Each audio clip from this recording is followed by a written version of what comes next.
Hey everybody, welcome to Secure the Seat Live. I'm so excited that you're here today because you could be anywhere on the internet right now and you're here with us. I am your host, Minda Hart, and I'm just excited to have you. I hope you had a good weekend. Let us know in the chat how your weekend was.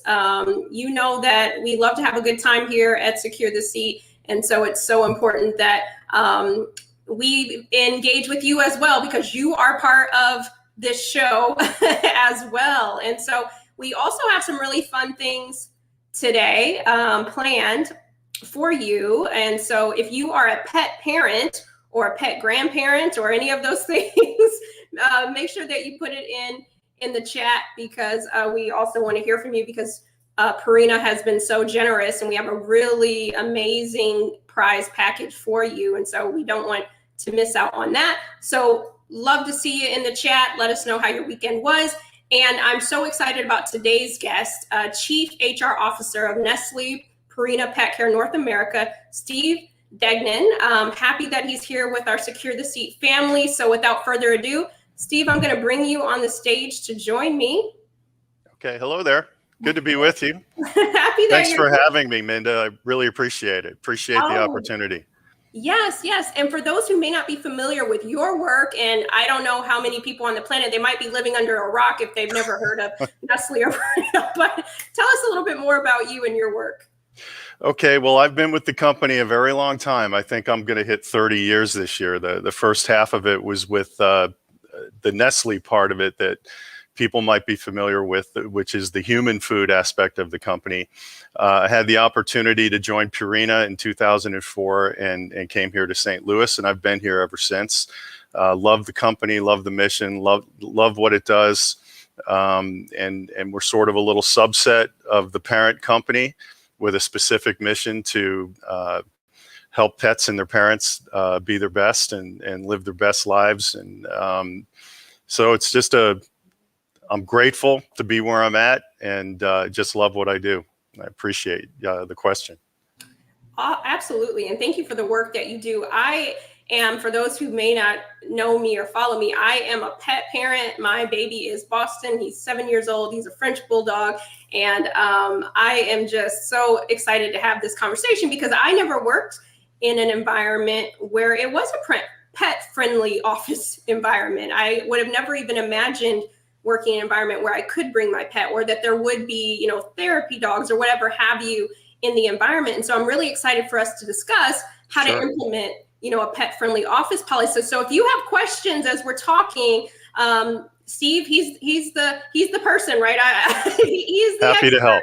So happy to help. Guide us here. And then we also have some links to share for you to share with your companies as well that will drop inside the chat. But for starters, why should business leaders be thinking about adopting a pet-friendly policy in a new workplace? So, there's two aspects to this. There's pre-pandemic and then the pandemic. So I believe, I think our company believes it was always a great idea to have a pet-friendly policy. We've had ours for 20 years. The story behind that is someone asked the question at a town hall meeting 20 years ago to the then CEO, who said, yeah, that's a great idea. We ought to do that. I don't know why we don't. And then it started right from there. And so there are a lot of great aspects to it in terms of retention and happiness in the workplace. We've got 900 registered dogs and 17 registered cats at our headquarters, believe it or not. I believe we actually set a record probably 5 years ago for the most pets in a workplace. We actually photographed it. You guys can Google that. I think it's out there on the web. But anyway, then there's the pandemic, and the role of pets grew in the pandemic, I think, for a lot of people. And we know from our shelter partners, the shelters were emptied. I sit on the board of the Animal Rescue Foundation, which is a great charity out in California, and their shelter was empty for a couple of months when all of this started over last summer.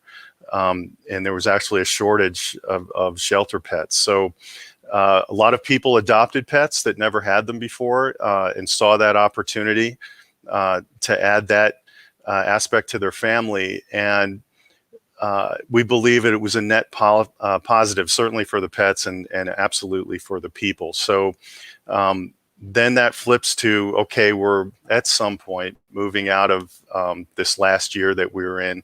What's going to happen? So for companies, it's a great idea to start thinking about opening up on this front to allowing pets in the workplace, because a lot of people have them who have never had them before. And whatever your situation is going to be, hybrid or whatever form of hybrid you choose, at some point people are going to be coming in and they'd probably like to have their friend with them when they come back in. So that's probably the most critical aspect to it.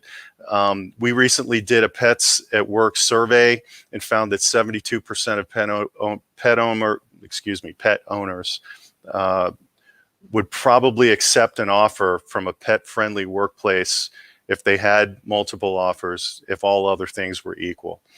So it definitely could tip the scales in getting the right talent for your organization as well.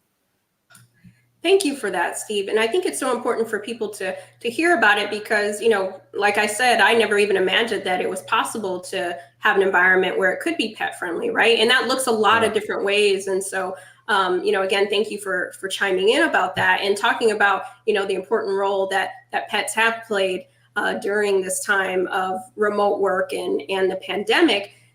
For some people who aren't pet parents, right, they're probably thinking, oh my God, I never want that type of environment, right? They don't even know what it could be like either. But let's talk about what are the benefits of implementing such a policy and how has it worked for Purina? I know you touched about it a little bit, but if you want to dig in just a little deeper. Yeah, Purina is a special place. We've got the advantage of having a big scientific community at our headquarters. Our R&D function is situated at our headquarters. We have behaviorists. Our chief veterinary officer, his name's Kurt Venator, who advises us on all things pets as well. But I'd say that the chief benefits, okay, there are those transactional ones I mentioned already with retention and just having a fun, happy place to be. Really important. But if we go down to the personal level, I'd say it's health and mental health. So there's well-known benefits of pet ownership that come with you to work. Okay, so probably a multitude, but there have been studies that have revealed pet ownership reduces stress, reduces blood pressure, increases all the positive elements of whatever traditional blood test you would have in a physical. Pet owners tend to do better on those. They also make you walk, depending on the pet. Some of them aren't quite into that, but most dogs will make you get up off the couch and take them outside and do things. I'm in between pets right now. I had a Siberian Husky. She lived to be 14. I'm in the market right now for who's going to be her replacement, but she made me run and walk constantly over the entire duration of her lifetime, and I'm better for it, for sure. Along those lines, related, we actually offer a 5% discount to pet owners on their health insurance benefits, and that actually goes throughout Nestle, not just Purina, because we know the science on it, and there's actually no question. So those, when we're looking for benefits, there certainly are some for the company. You're going to retain talent, but it really should go right down to the personal level in terms of having a pet-friendly policy. If it encourages people to own a pet and retain their pet, absolute win on all fronts, especially for the pet too.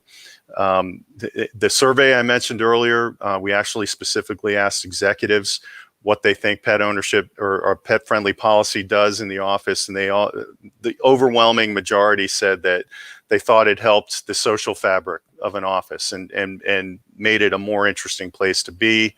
And same survey, 73% of the people who own pets said they did worry about leaving the pet at home when they eventually made the trek back to the office. So definitely a good advantage to have pet-friendly policy in place for all those reasons.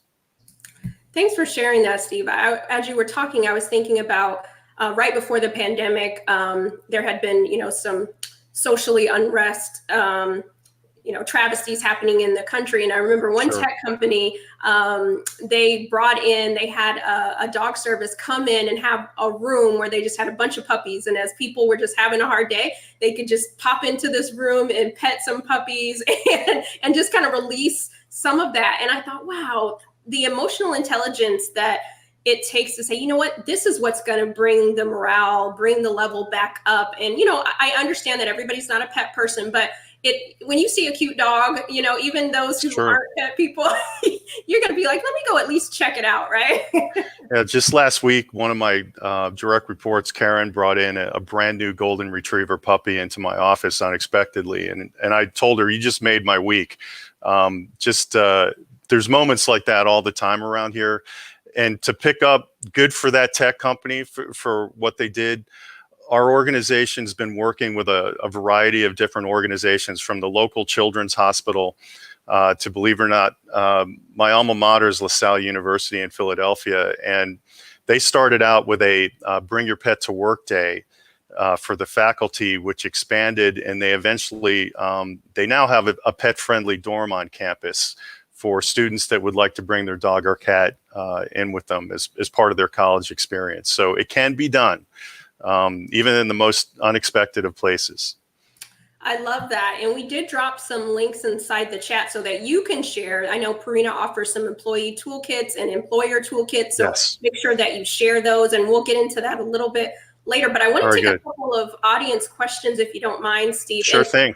Before we move on, I also want to say, sorry for your loss, and I'm excited for your next addition as your for baby in the future. Thank you. We have a question here, and for all those who are just joining us, thank you for joining us. We're talking about how to implement a pet-friendly policy. We're so thankful for our partners at Purina, and if you missed out on the beginning, I wish that I could keep this big, gigantic prize giveaway that you all could win. So just stay active in the chat, ask questions. We would love that. But one of the questions that we have here from one of our viewers is that they said, Steve, I'm paraphrasing it because it's kind of long, but they're saying, how do you bring this up to your employer if you don't have a pet-friendly, any kind of policy? Okay, great question. I'd say there's a couple things you can do. Number one, if they're doing regular environmental surveys, maybe you could get a couple of your coworkers to conspire with you to bring this up on the survey. There's always an open-ended question, what can we do better? And that would be a great place to put in there, hey, it would be great to have pets at work. And, tell your manager, tell whatever, boss or executive that you may have a relationship with that you think this would be a great idea. You can always tell your HR manager. But I think and I hate to be the one to say form a little cabal of your coworkers, but it's always good to have numbers on your side. And certainly at Purina, we're in favor of such a cabal. So if you get a few of your coworkers with you that are in agreement, that's a great place to start. And make your voices heard, and be specific and talk about your own pet if you've got one, and why it would be important to you to do so. Start the conversation. Best way to do it. I love that. And I always say success is not a solo sport. So gather the team around. Exactly. And coalition building. Yes, that's the way to do it. And Steve, you mentioned something too, how even maybe starting with a bring your pet to work day, right? So maybe it's not an everyday thing, but you can also start there as well. That's where a lot of companies start, for sure. I love that. We have another, more of a comment that I'll read. It says, from Erica, I am new at an organization that allows therapy pets. We have one honorary pet staff, Petunia, and she is loved by all. So many of us stop by her office and take a mental break and get some puppy love. Hey, that's a big deal. I always say that when my dog's name was Sweetie, and when Sweetie was in the office, more people came by my office than when it was me by myself, believe me. I'd actually want to go to my manager's office if they had a very friendly, cute dog. It's true story. Yep. I love it. Another question that we have here, Steve, is I love the puppy idea. Definitely a pick me up. How do you address the liability concerns?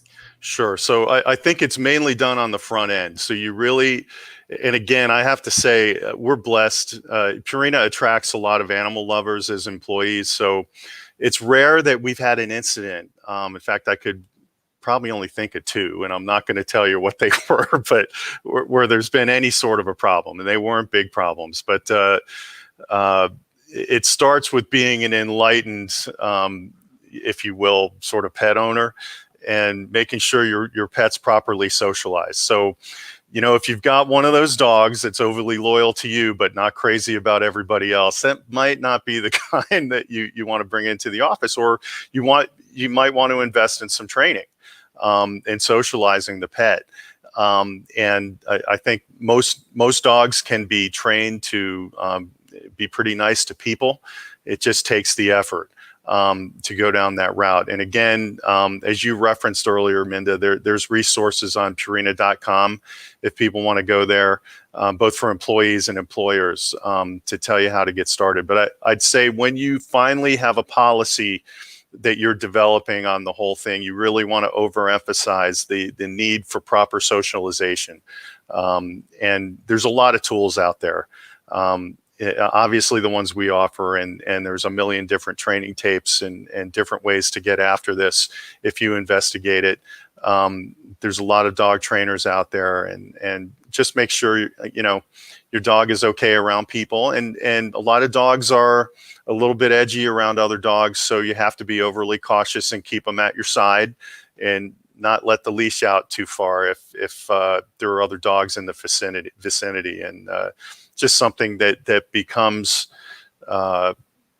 routine once you're into this. And obviously, from a liability perspective, if you're in leased space, you want to have this discussion with the lease owner of the building. I would say that in the environment that we're in, with commercial real estate being very available, your lease companies should be pretty reasonable on this and should be open-minded towards it. I love that answer. And we dropped again Purina's toolkits. So make sure that you take advantage of that from both, as Steve said, an employee and employer standpoint. And so definitely click that link and share it if this will only help your case for support a little bit more. But also, I want to jump back into my final question before our bonus round. And Steve, what are some initial steps employees and employers can do to advocate and potentially implement? So I know you mentioned the toolkit. So maybe you could talk a little bit more what's inside the toolkit and how others who don't work at Purina might be able to use it and leverage it. I will. So I'd add a couple of other points too. Obviously, you want to align your leadership team. So you want to make sure all those executives are on board with this as you get into it. And then you also want to decide where and when it's appropriate and where it might not be. So for us, for example, we sort of have in our guidelines locally that you know, if your pet's with you, great. In your workspace is the best place for your pet. We don't. We prefer they're not in meetings. When people are having meetings, and we don't want them in the lunchroom and cafeteria space. Obviously, there's some laboratories at our headquarters and so forth. So you really need to specify where they are. Believe it or not, we have 22 factories in the United States. One is a pilot location where pets are allowed in the office area at the factory, and we actually do have a little space for the pets to socialize in. And we're working on that. So we're trying to figure out how we can make that work at factories, but obviously in a manufacturing environment, that's not quite going to work. So you got to have that discussion. You've already outlined how we learn the benefits and make sure everybody understands them. You might want to benchmark a bit. So in your local community, understand who else has a pet-friendly policy, because they're your competition as an employer, obviously. Test it with Bring Your Pet to Work Day. Define the behaviors and accountabilities and expectations of the people and their pets. And then within that toolkit, there's going to be a lot more specificity about things to think about. So we put little name tags outside of offices that let you know that there's a pet that lives there on occasion. We actually have a registration process that we want you to fill out and prove that your dog's been vaccinated or cat, and has all its proper shots, and that's required to be renewed on a regular basis. And we're also talking about starting to track the pet's birthday, so we can actually wish them a happy birthday on occasion and include them in other things. There's probably 5 or 10 other key things in that toolkit. You probably want to keep around some sources of water, some treats on campus for the pets. You probably want to give some directives on the types of toys that the pets, you don't want big squeaky ones that are going to be disruptive. And I think that there's more in there, believe me, that I'm not kind of listing here, but that's my best answer. I'm getting ready. I love that. And what I love about it too is I know for those of us who've never worked in an environment like that, or maybe don't see ourselves as pet friendly as we might think, we think, oh, that sounds like, a nightmare, like you said, chewy toys going off and, pets running through the, cubicles or wherever, but you're actually talking about structure and ways that it's still making the workplace work for everybody. And so I love the inclusivity of that because many people are pet parents, right? They may not have, children in some of the more traditional ways that we might talk about bringing your child today, work day and things of that sort. And so I just love, if I'm ever in need of a new job, Steve, Purina's on the top of my list because I know. Thank you. And I should mention, we are hiring, and you can go to purinacareers.com or actually go through purina.com to the careers section, and we've got great opportunities out there. So a little bit of a plug for, for recruiting. Pet-friendly environment, Purina.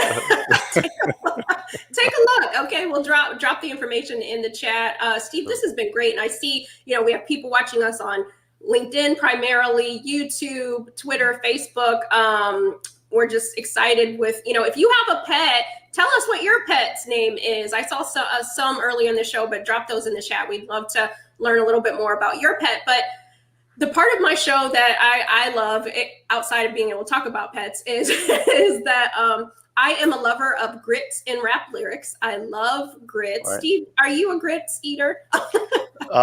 Not in a long time. When I've been in the South, I've definitely had grits, but I think it's been a few years since.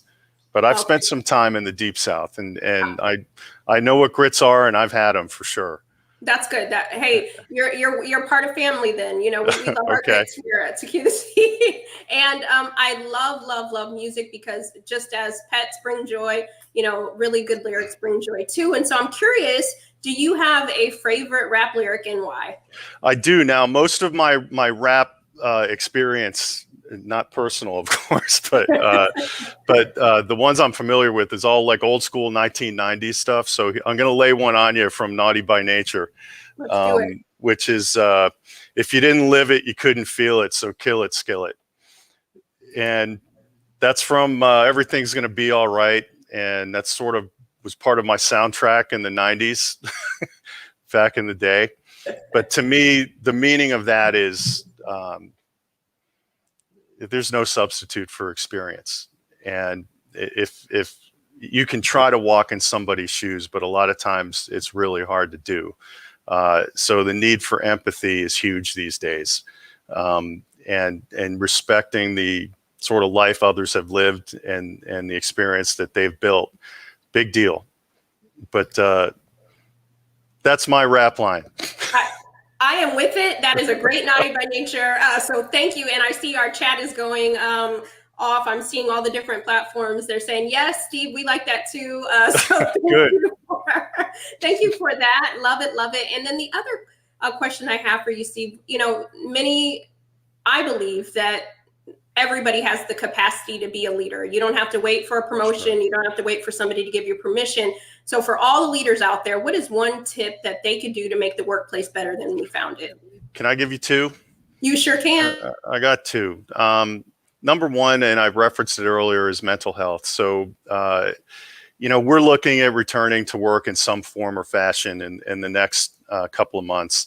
And one of the things I'm really concerned about is the effects of the last 18 months on everyone. So it's a big span. It runs from isolation for people who are single and have been working from whatever, their apartment or wherever they may be, to people with families or big extended families that they're trying to survive in the middle of that and trying to work with us with interruptions and no separation between when work begins and life with the family does. So we're on the lookout for that. We're probably going to spend the months of August and September with a heavy emphasis on how to spot issues with mental health and respectfully, right? You don't want to poke your nose into things that are none of your business, but you've really got to be looking for this as people return to work. I've got some concern about the people we hired in the midst of this and became new employees without the ability to really connect in the traditional way. So that's one. The second one is the whole issue of belonging, and it kind of builds on that last one. So belonging's a big part of DE&I, and it's a big part of a good culture in any organization. And so on top of the fact that everybody's been out, everybody's been working remote, at least in the corporate environment, I'd ask everybody to start paying some attention to making sure everybody feels like they've got a unique, specific role that makes the organization win. And that is everybody, and you've got to find the right way to make that happen and make everybody feel included, and spend some time discerning how to best do that, especially as we all come back into work. It could be an individual conversation. It could be some shared, group activity. And introverts are different than extroverts, and everybody's, got their own way to contribute. But those two things I'd say we all need to spend a lot more time on in this current era that we're in. Absolutely, Steve. Thank you for sharing both of those, because they're so important. And our mental health, I often talk about everyone didn't experience working from home the same. They didn't experience the pandemic the same. And so everyone's not going to return back the exact same cookie cutter. And so I'm so glad that we have leaders like yourself thinking about these things proactively, about, the state in which many of us will show up to the workplace, and how our employers can also be a partner with us for success. Cool. Awesome.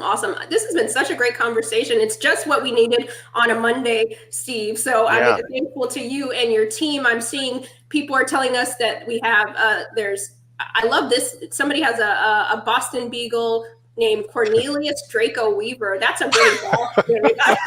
It's a great name. I see Bumblebee. There's some great names in the chat. I want to ask our audience, is anybody a cat and a dog parent? Curious if you are a cat and a dog parent. If you are, please chime in the chat. That would be great. But Steve, this has been great. How can people connect with you? How can, is there any just final words that you'd like to give as people are going into the week, thinking about some of the things that you gave us? Again, we'll drop the toolkit in the chat. So please hit me up on LinkedIn. And Minda, thanks for the opportunity, and congrats to you on this platform you've built. It's awesome. Great message, all told. My final thought would be, if you've never owned a pet, consider having one. If you have owned one and you're in between pets like me, go get another one. There's a bunch of dogs and cats out there that need their people, and they're just waiting for you. And you'll find the right one once you start paying attention to it. Pet Finder is a great place to start. And Purina has an affiliation with that, of course, but it is the #1 site to help people find their pets. And just appreciate the time. And I'm speaking on behalf of 8,000 people that are dedicated to making life better for pets and their people. And we're one big, awesome team. And if you're in the job market, check us out. We'd love to have you. Yes, you've got an invitation, everyone. Okay, so if you're watching us live or you're watching us throughout the week on the replay, make sure that you check out what Purina is offering, and find a place where you can belong and where your needs for a pet-friendly environment are are heard and seen. And so again, thank you for your leadership, Steve. We appreciate HR practitioners and leaders like yourself, because this is how we make the workplace work for everybody. Again, if you are a pet parent, we are glad that you're here. Even if you aren't and you're just thinking about, hey, how do we make the workplace more inclusive? This is something that, as Steve mentioned earlier, you can put in the surveys as you're thinking about bringing folks back to the office. This is another way that perhaps can just ease the tension and the anxiety just a little bit. We've dropped, again, Purina's toolkits for both employee and employer. Follow Steve on LinkedIn. And again, thank you so much. You could spend your Monday at noon or wherever you might be anywhere else. And we're glad that you learned some information today that you could take back to your leaders. And then I'm going to pull a winner out of the chat. Coletta, I don't know if I'm saying your name right, but I was just looking to see, the activity, and I saw you engaging really heavily. I know everybody was, but you are the winner of the Purina Awesome. prize pack. Let me tell you, there's some great stuff in this basket. So listen, shoot me if you're on LinkedIn, shoot me a message with your information so that we can get this in the mail to you, and then take a picture and tag us so that everybody can be in envy of this prize pack that you received. Again, we'll see you next Monday at noon. Thank you so much, Steve. Cheers. Bye, everyone. Okay.